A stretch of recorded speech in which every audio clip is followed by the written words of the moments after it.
and no sin.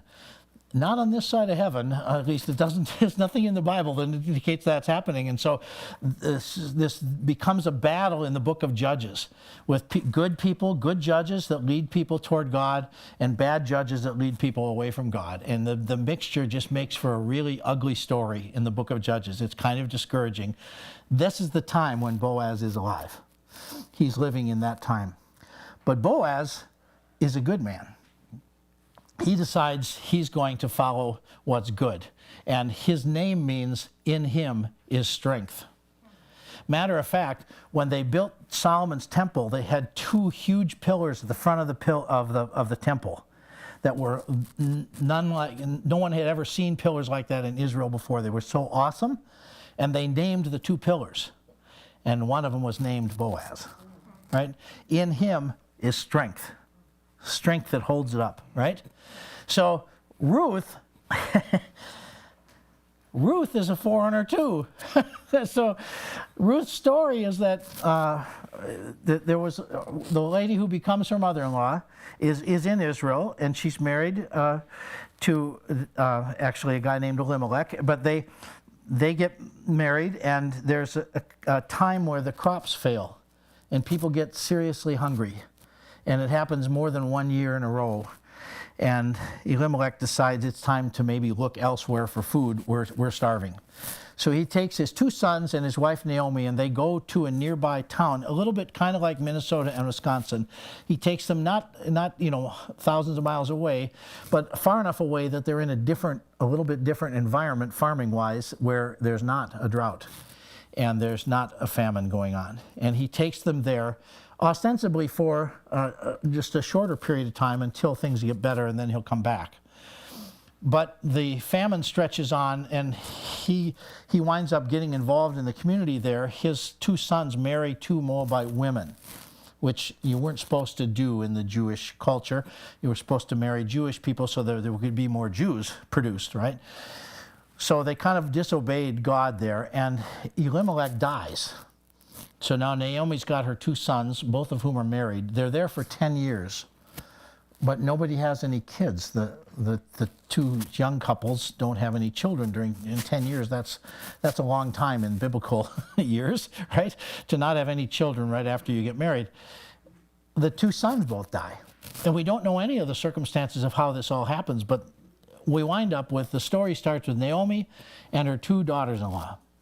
And she says to them, just go back. You can find new husbands that are Moabites and get back into your community or whatever. I'm heading back to Israel. I want to die there.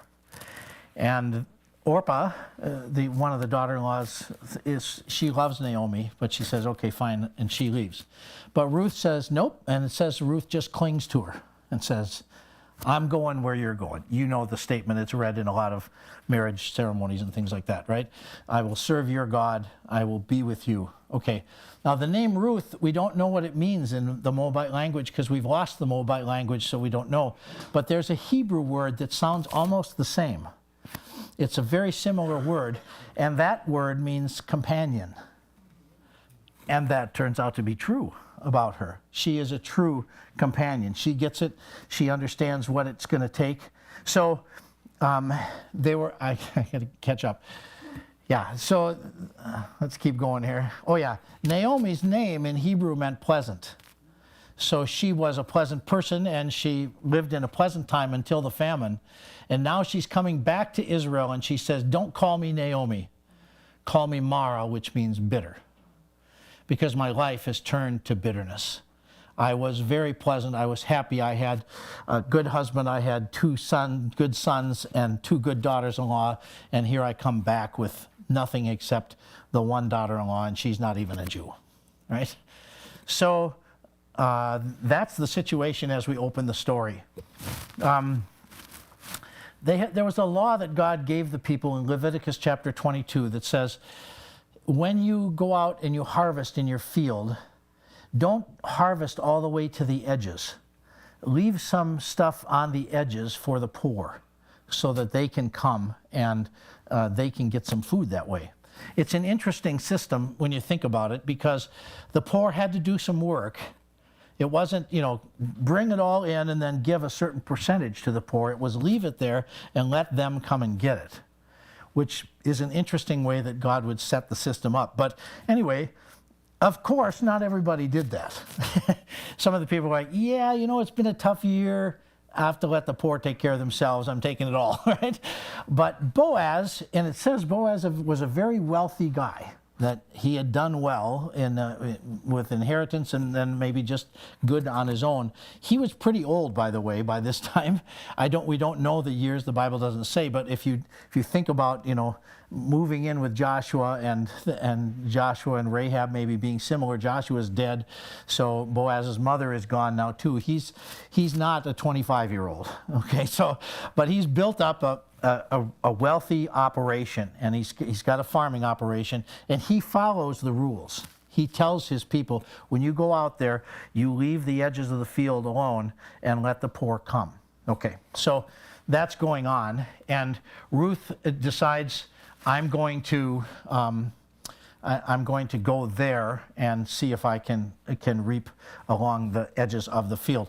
The strong one, Boaz, meaning in him is strength, he follows the law and he prospers. And he has very strong leadership. One of the problems with the law of leaving was that the women who would come to gather, and oftentimes the poor in Israel were the women whose husbands had died, and no one would take care of them.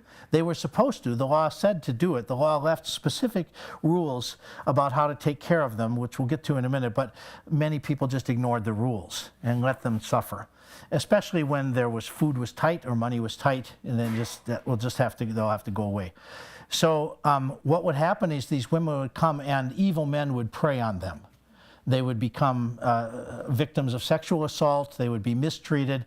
Sometimes they would spend the whole day reaping on the edges, and then somebody would steal their stuff and take it away because no one could fight them, right? So this was a tough thing. But Boaz specifically told his young men and those that were reapers, some were women too, I want you to make sure that the people who come to our fields are protected.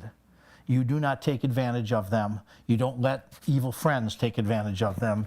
You protect them. So this is who Boaz was. And can you advance it for me, Dana, please? I don't know what happened. There we go. Yeah. I think, there we go. Yeah. So risks abound in God's story. Risks to people abound. So first of all, Ruth takes a huge risk to come back to Israel. She is clearly an immigrant woman in a time of a recovering economy. She's not wanted. She's a competitor for other poor people for supplies. It's shameful that Naomi has lost all of her relatives in a foreign country. It's shameful that they left in the first place and didn't trust God to provide for Israel. All the people that are still there, God did take care of them. So you can see there's all kinds of reasons that it was risky for Ruth to enter into this environment. She's not going to be welcomed with open arms, we don't think, right? There's also other risks there. So she decides to go and reap, she could go to a field where she would be taken advantage of, but she chooses Boaz's field and she is honored. And then Boaz takes a risk by picking her out of the people that are there and specifically honoring her. And he says to her, I've heard your story. I've heard what you did, how you stuck with Naomi and you refused to abandon her and let her come as an older woman all by herself back from Moab through that journey. You've come and you've stuck by her and you've said her God will be your God. And he knew that story somehow. And he tells her, I'm honoring you because of your story. So that's a risk. His reputation is at risk. You know, if you want to go ahead and help someone that's in trouble, your reputation could be at risk, right? If you want to help someone that is an immigrant or someone who's poor, someone who's done something wrong or whatever, there's a reputational risk to you, and Boaz willingly takes on that risk. So when we go back and we look at the stories of God in the genealogies, we often see the people had to take risks, and God sees them through the risks. Boaz sticks to the rules. So, and there's another risk here. Ruth, just to fill in pieces of the story, Boaz goes to his reapers and he says, okay, when Ruth is here, I want you to like sloppy reaping, right?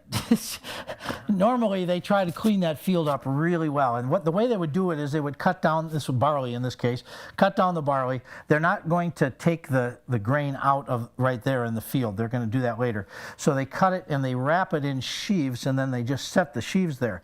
If you drive south on Highway 65 right now, just a couple miles south of Isanti, there's a field where the farmer has baled all of the corn stalks, which is unusual. Normally they leave them or they plow them back in. But he baled them all, and there's this whole big cornfield's full of giant bales of corn stalks. And it reminded me of this story. So they would gather up and they would tie them in a sheaf together and they would let them sit there. Then later they'd go back and pick them all up, right? Well, the poor people were not allowed to go amongst those sheaves. That belonged to the owner. You stay on the outside edges. But he said to his people, when Ruth is here, just drop a few. Right? When you're gathering up, just leave some behind and let her take them. And don't forbid her. Don't tell her, get out of here. Just let her go. So she starts bringing back big amounts. So they give you the amounts, right? She comes back after the first day. She's got what amounts to 11 2-liter bottles full of barley. Right? A 2-liter bottle. She's got 11 of those in her apron, and she carries it back, right? And that's one day, right? So she's doing well compared to a lot of people because God is blessing her through Boaz. And then he tells his young men, you don't touch her, you leave her alone, and you let her do this. And then he goes to her and he says, you're blessed, and we want to take care of you and Naomi, so that's good.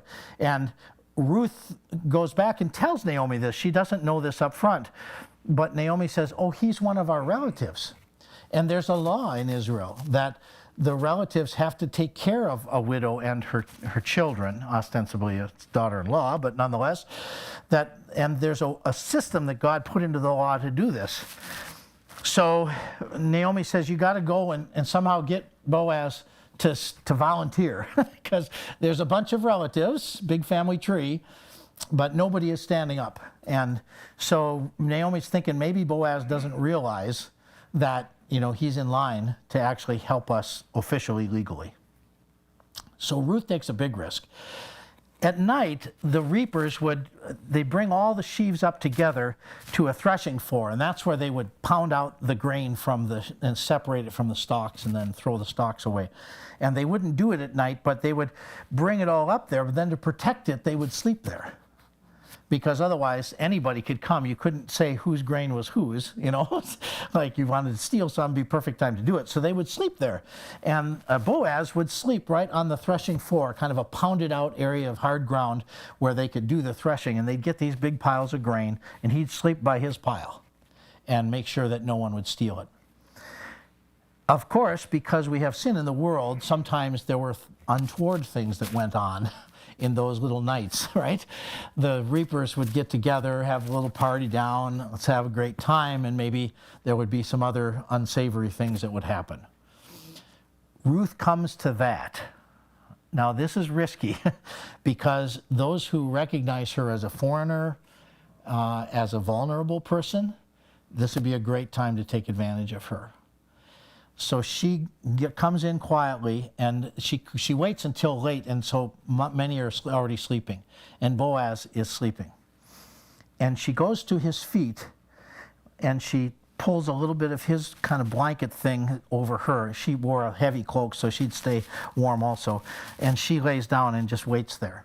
The middle of the night, we don't know exactly. I think what happened is an angel kind of kicked Boaz in the head. And he wakes up, and he sits up, and he goes, there's a woman. And now, there's a risk to his reputation again. Has he been playing around? Has he used this woman as a sexual object? Because it says that that night they drank together and they made merry, and then he goes to sleep. So he's got an issue. He could totally reject her right now and say, get away from me. I had nothing to do with you. He could have, but he doesn't. he says, what are you doing here? And she says, well, Naomi told me that you're one of our relatives in line, and I would like you to spread your cloak. That was a pun, right? Spread your covering of your authority and your wealth and your kindness in your heart, and spread it over us. And he says, I will do that. But he says, there's one, according to the law, there's one relative that's closer to you, a first cousin instead of a second cousin, if you will. And I have to get his approval. Now we have another risk entering in, right? But then he says, oh, by the way, hold out your cloak, and he dumps 11-liter bottles, 2-liter bottles full of grain, and she walks home that night in the dark with that. Okay, so now they've got tons of grain at Naomi's house. So he goes the very next day, and he goes to the city where a lot of the business people would kind of gather at the gate. And they would have official transactions there. They didn't write a lot of stuff down, so they had, testimony from witnesses. And he finds the guy who is the first in line. And he says, hey, Naomi has this field. Now we know something about this field because nobody had asked for it. See, if it was a really good field that produced a lot of grain, they would have been standing in line to get that field from Naomi, right? But nobody said anything. Naomi comes back, and even Boaz, nobody's asked about the field yet. So he thinks about that, and he's like, yeah, maybe this guy doesn't want the field, so I'll just offer to buy the field, and with the field I get Naomi and Ruth. So he offers that, and the guy says, I'll buy the field. So Boaz is thinking on his feet, and he says, okay, but then you also must take Ruth, and remember that according to the law, the first child you have, that follows Ruth and Naomi's line for inheritance. And the guy goes, hold on. I already have a wife and a kid. I want them to inherit everything. I don't want this split inheritance deal. Especially, and I'm adding to the text, but especially with this immigrant woman. She's a Moabite. I do not want this. And he says, I'm out. And Boaz says, okay. And then he takes off his sandal, which was the custom of the day, and he holds it up so all can see.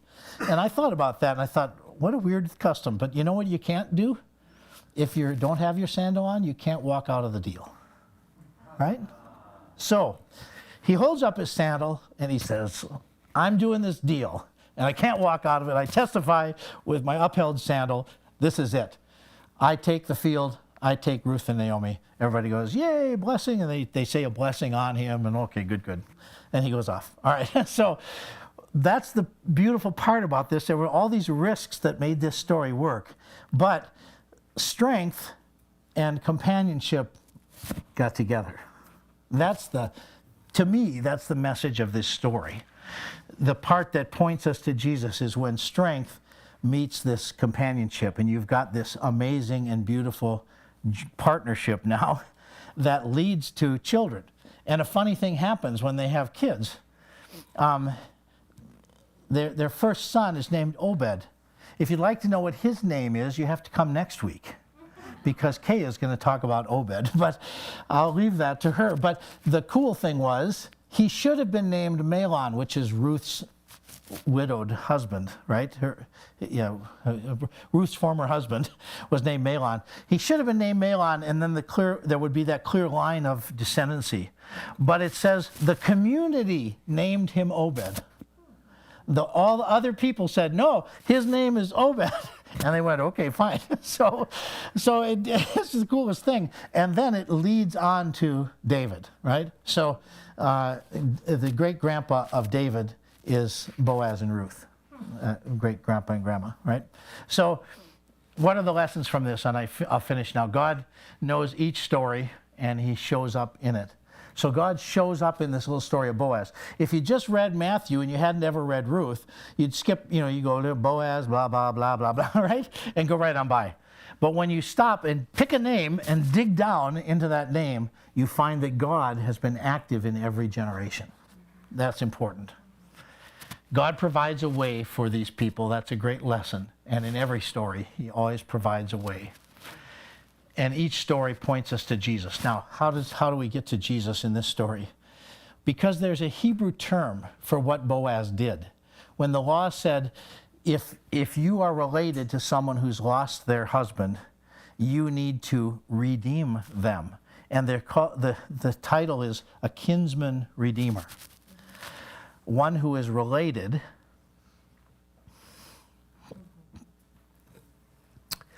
who redeems the other one to a life, Naomi said, that has become bitter, and God makes it pleasant again, right? Jesus was both fully man and fully God. He was our kinsman and also our redeemer. So here, a couple thousand years before Jesus, is a clear picture of this, right? This is what the Messiah is going to look like. He's going to be one of you who is strong, in him is strength, and he will come and join with you in a companionship and be your redeemer. Isn't it awesome that God would put that story together, looking forward generations to Jesus, and then looking forward from Jesus to you, and offer this to you? How good God is. Let's pray. So Lord, thank you. Thank you again for your word, but thank you for your work in people like Boaz and Ruth and Naomi and Rahab. Thank you for your work in us. Thank you that though our story has its problems, we have risks abounding in our lives, Lord, that you see through that, you see past that, and you find a way through for us. Thank you that even when there are pieces of our story that are broken, you are the kinsman redeemer.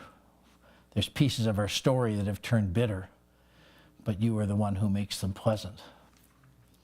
Thank you, Lord. We thank you for this genealogy of Jesus. We thank you that you don't have any grandchildren, but that you bring us right up into the front of the line. And we appreciate that, God. We ask you as we contemplate Christmas this year, that you would keep showing us your faithfulness through the generations. In Jesus' name, amen. Want me to do benediction?